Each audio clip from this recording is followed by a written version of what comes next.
Hi అందరికి కూడా good morning. Welcome to Telugu literature channel. So ఇప్పుడైతే మనం 6వ తరగతి సామాన్య శాస్త్రంలోని ఇప్పుడు చాలా పాఠాలు అయితే మనం చెప్పేసుకున్నాం. ఇప్పుడైతే 10th లెసన్ గురించి అసలు 10th లెసన్లో ఏముంది అండ్ ఎగ్జామ్ పాయింట్ ఆఫ్ వ్యూలో చూస్తే మనకు ఏ ప్రశ్నలు రావడానికి అవకాశం ఉంది ఒకసారి రివ్యూ చేద్దాం.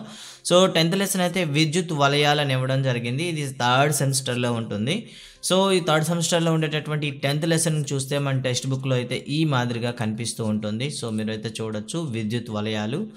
ఈ పాఠం ద్వారా మనం సాధించే అవుట్కమ్స్ ఏంటి అండ్ కొత్తగా ఏమి ఇచ్చాడు, గతంలో టెక్స్ట్ బుక్లో లేనిది ఇప్పుడు ఉన్నది ఒకసారి మనం చూద్దాం. ఇక్కడ చూస్తే సాధారణ విద్యుత్ పరికరాలను తెలుసుకుంటాడు, గుర్తిస్తాడు. పదార్థాలను విద్యుత్ వాహకాలుగా, విద్యుత్ బంధకాలుగా, అంటే విద్యుత్ వాహకము బంధకాల మధ్య తేడా తెలుసుకుంటారు. అదేవిధంగా వాటిని వర్గీకరించడం, డిఫరెన్షియేషన్ చేయడం కూడా తెలుసుకుంటారు. తెరిచిన మూసి ఉన్న విద్యుత్ వలయాలను అవగాహన చేసుకుంటాడు. వలయంలో విద్యుత్ పరికరాలను కలుపుతాడు. ఇది కాన్సెప్ట్ అయితే. అండ్ వీటిపైన ఏ విధంగా క్వశ్చన్స్ లెసన్ డిజైన్ చేశాడు అండ్ ఎక్కువగా క్వశ్చన్స్ రావడానికి అవకాశం ఎలా ఉంటుందో చూద్దాం. రంగాన మనకి ఇక్కడ సూర్యోదయం ముందే పొలానికి బయలుదేరతాడు. వేకువజామున పొలానికి నీళ్లు పెట్టడానికి వెళ్తాడు. అతను సాధారణ పద్ధతిగా మారింది. రంగన్న ఇంటి బయటకు వచ్చి తన కూతురు నీహారికను పిలిచి టార్చ్ లైట్కి ఇమ్మని అడిగాడు. ఆమె బీరువాలో నుంచి సెల్స్లు తీసి టార్చ్ లైట్ వేసి తండ్రికి ఇచ్చింది. రంగన్న టార్చ్ లైట్ స్విచ్ నొక్కాడు, కానీ వెలగలేదు. కారణం ఏమిటి అనే ప్రశ్నతో ఇక్కడ యూనిట్ అయితే స్టార్ట్ అయింది. నిజానికైతే నిహారిక టార్చ్ లైట్ మూత తీసి చూసింది. సెల్ తప్పుగా వేసి ఉండడానికి గుర్తించింది. విషయం అర్థమైంది. వెంటనే వాటిని సరిగా అమర్చి వెలిగించి తండ్రికి ఇచ్చింది. అంటే ఇక్కడ సరిగా ఎందుకు అమర్చాలి, ఇందులో ఏమైనా పొరపాటు ఉంటుందా అండ్ వీటిలో ఏమైనా వరుస క్రమం ఉంటుందా అనే దాని గురించి తెలుసుకుందాం. ఇక్కడ ముందుగా ఘటానికి చూద్దాం. ఘటం అనేది ఎలా ఉంటుంది? ఘటం అనేది ఒక స్తూపాకార లోహ పాత్ర ఉంటుంది. ఈ పాత్రలో కొన్ని రసాయన పదార్థాలు నింపి ఉండడం వల్ల అది బరువుగా ఉంటుంది. పాత్ర లోపల పదార్థాల మధ్యలో ఒక కార్బన్ కడ్డీ ఉంటుంది. దాని చివర కొద్దిగా ఉబ్బెత్తుగా ఉంటుంది. ఈ ఉబ్బెత్తు భాగంలో ఒక లోహ బిళ్ళతో మూసి ఉంటుంది. మొత్తం స్తూపాకార పాత్ర సీల్ చేసి ఉంటుంది అని ఇచ్చాడనమాట. ఘటం పైన ధన రుణ గుర్తులను గమనించారని అడిగాడు అనమాట. బ్యాటరీకి మనకి ప్లస్ అండ్ మైనస్ రెండు ఉంటాయి, వాటిని గుర్తించారని అడిగాడు. ఇక బల్బ్ గురించి ఇస్తూ ఇప్పటివరకు అయితే బల్బు యొక్క నిర్మాణం అయితే ఇంతవరకు లేదు, ఇప్పుడైతే ఇచ్చాడండి. బల్బుకి ఏముంటాయంటే మనం చూసినట్లయితే ఒక సైడ్కి ఒక ఉబ్బెత్తుగా ఉంటుంది, కిందన కూడా ఉబ్బెత్తుగా ఉంటుంది. వీటిని ధృవాలని పిలుస్తాము. కిందన చూసుకుంటే ఒక మర షేప్లో ఒక లోహపు క్యాప్ అయితే ఉంటుంది, టోపీ ఉంటుంది అనమాట. దీన్ని లోహపు మూత అని అడిగాడు. మధ్యలో మనకి ఒక స్ప్రింగ్లా ఉంటుంది, దాన్ని ఫిలమెంట్ అని అంటారని ఇచ్చాడు. అంటే చుట్టూ చూస్తే ఒక గాజు కోటరం అని ఇచ్చాడు అనమాట. అంటే దాన్ని ఏమంటాం, గ్లాస్ కేవ్ అని పిలుస్తాం, గాజు కోటరం ఇచ్చాడు అనమాట. ఇది కొత్తగా ఇచ్చిన భాగాలు. ప్లాటిన్ ఇక్కడ చూసినట్లయితే టార్చ్ లైట్ బల్బును లేదా ఒక విద్యుత్ బల్బును జాగ్రత్తగా పరిశీలించి కింది సామాగ్రి భాగాలు ఉన్నాయా లేవా అంటూ మనకి చర్చించడం జరిగిందనమాట. ఒకసారి చూడండి. టార్చ్ లైట్ బల్బులో ఒక లోహపు దిమ్మ, దానిపైన ఒక గాజు బుగ్గ ఉన్నాయి కదా. లోహపులు 2 తీగలు గమనించండి, అవి ఎలా అమర్చి ఉన్నాయి. ఒక లోహపు తీగ లోహపు దిమ్మకు మరో తీగ అనేది మధ్యలో ఉన్న ఆధారానికి కలిపి ఉంటాయి. ఈ 2 తీగలనే ధృవాలు అంటారు అని చెప్పాడనమాట. విద్యుత్ బల్బులో దిమ్మ వెనుక వైపును 2 ఉబ్బెత్తుగా ఉంటాయి, వాటిని పరిశీలించండి అని అడిగాడు. దిమ్మ పగులగొట్టి లోపల తీగలు ఎలా అమర్చి ఉన్నాయో పరిశీలించండి. గాజు ముక్కలుగా తిగ్గించుకోవడం జాగ్రత్త పడనని ఇచ్చాడు. ఇక్కడ చూసినట్లయితే బల్బు లోపల 2 తీగల మీద సన్నని స్ప్రింగ్ లాంటి తీగ ఉంటుంది. దాన్నే మనం ఏమని పిలుస్తాం, ఫిలమెంట్ అని పిలుస్తాం అని చెప్పాడు. ఈ ఫిలమెంట్ అనేది అతికి ఉంటేనే బల్బు వెలుగుతుంది, ఫిలమెంట్ తెగిపోతే బల్బ్ అనేది ఆగిపోతుంది. మరి సాధారణ విద్యుత్ వలయాలని తర్వాత ఇవ్వడం జరిగింది. విద్యుత్ వలయం అంటే ఏంటి, అసలు సాధారణ విద్యుత్ వలయాలకి దీనికి తేడా ఏంటో ముందు తెలుసుకుందాం. విద్యుత్ అనేది ప్రసరించడానికి మనకి ఏం చేస్తామంటే ఒక లోహపు తీగలు ఉపయోగిస్తాం, కాకపోతే వాటి మీద ప్లాస్టిక్ తొడుగులు అనేవి ఉంటాయన్నమాట. ఇలా మనకి ఏం చేయమన్నాడంటే 4 తీగలని కలెక్ట్ చేసుకోమన్నాడు. నీలం, ఆకుపచ్చ, అదేవిధంగా ఎరుపు, పసుపు తీగలు తీసుకోమన్నాడు.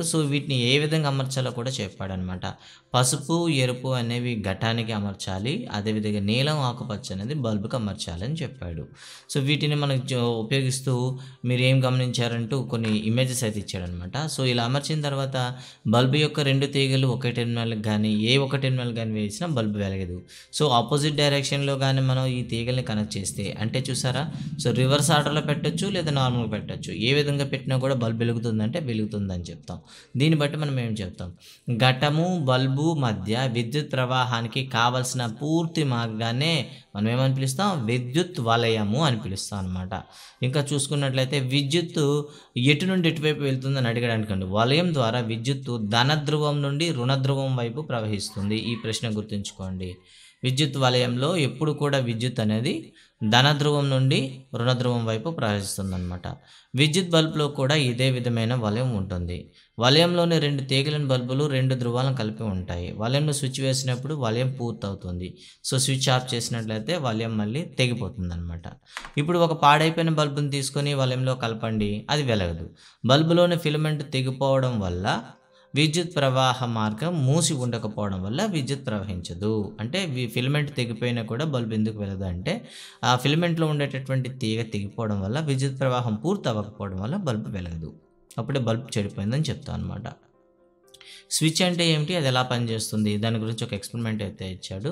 సో మొత్తాన్ని మీరు పరికరంలో చూపించినట్లు తయారు చేసి ఏదైతే ఈ వలయాన్ని పూర్తి చేయడానికి మనం పిన్ ప్రదేశం పెట్టామో ఈ పిన్ అనేది మనకి ఏమవుతుందంటే స్విచ్లా అవుతుంది అనమాట. అంటే స్విచ్ అంటే ఏంటి, ప్రవాహాన్ని అవసరమైనప్పుడు కలపడానికి మరియు ప్రవాహాన్ని అవసరం లేనప్పుడు బ్రేక్ చేయడానికి లేదా విడగొట్టడానికి ఉపయోగించే పరికరాన్ని స్విచ్ అంటారు.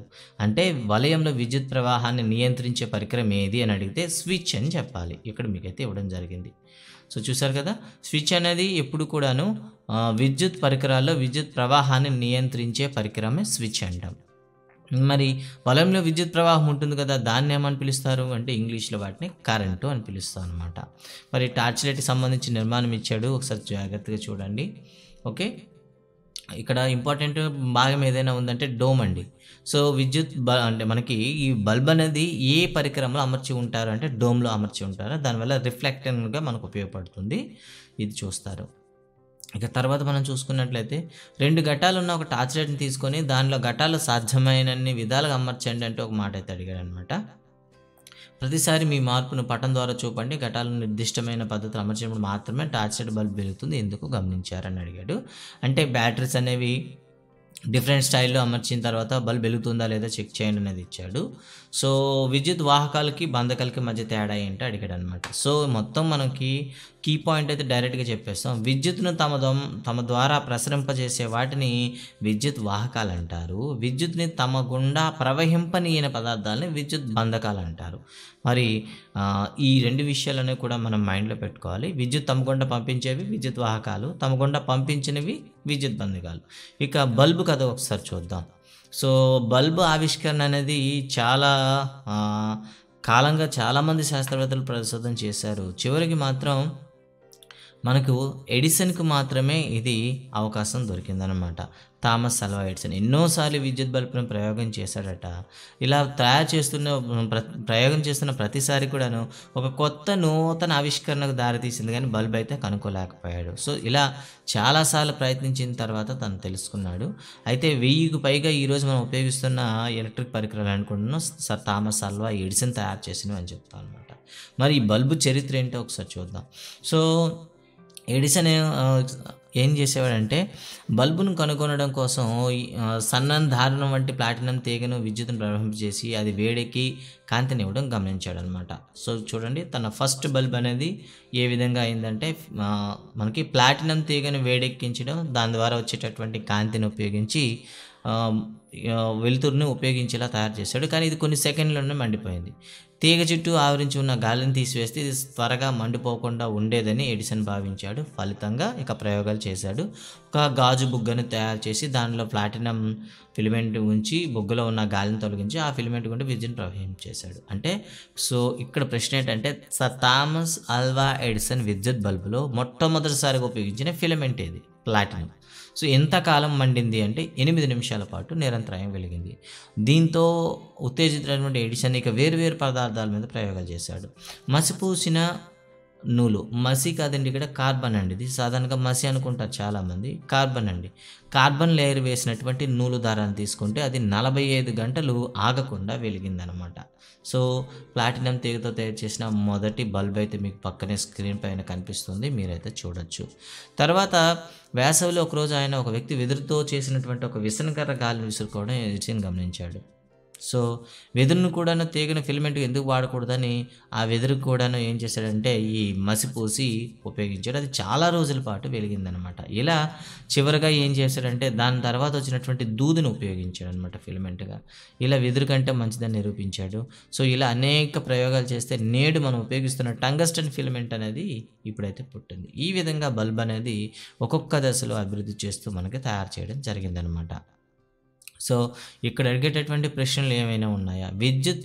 వలయంలో విద్యుత్ ప్రవాహాన్ని డాష్ అంటారు. కరెంట్ అంటారు. కరెంటు. సో, ఇది మనకు తెలుసు. వలయంలో విద్యుత్ ప్రవాహాన్ని డాష్ నియంత్రిస్తుంది. స్విచ్.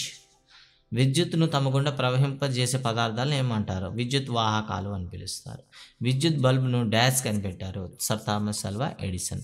ఇక మల్టిపుల్ చాయిస్ చూద్దాం. బల్బులో కాంతిని ఇచ్చే భాగం ఏది? అంటే ఫిలమెంట్ ఇస్తుంది. విద్యుత్ బంధకాన్ని గుర్తించండి. జడపిన్ను, ఇనుప మేకు, ప్లాస్టిక్ స్కేలు, పెన్సిల్ ముళ్ళు. ములుకు అని పెన్సిల్ ముళ్ళు. సో, ప్లాస్టిక్ స్కేల్ అండి. ఓకే. ప్రస్తుతం మనం వాడుతున్న బల్బ్‌లో ఫిలమెంట్‌గా దీంతో తయారు చేస్తున్నారు. టంగ్స్టన్ అండి. దీన్ని వోల్ఫ్రమ్ అంటారు. డబ్ల్యూ అన్నా కూడా మీరు ఓకే చేసుకోవాలి. టంగ్స్టన్ అన్నా ఓకే చేసుకోవాలి. సో, గాయ్స్ ఇది ఈరోజు లెసన్ అయితే. ఐ హోప్ మీకు బాగా అర్థమైందనుకున్నాను. Thank you for watching. Thank you very much.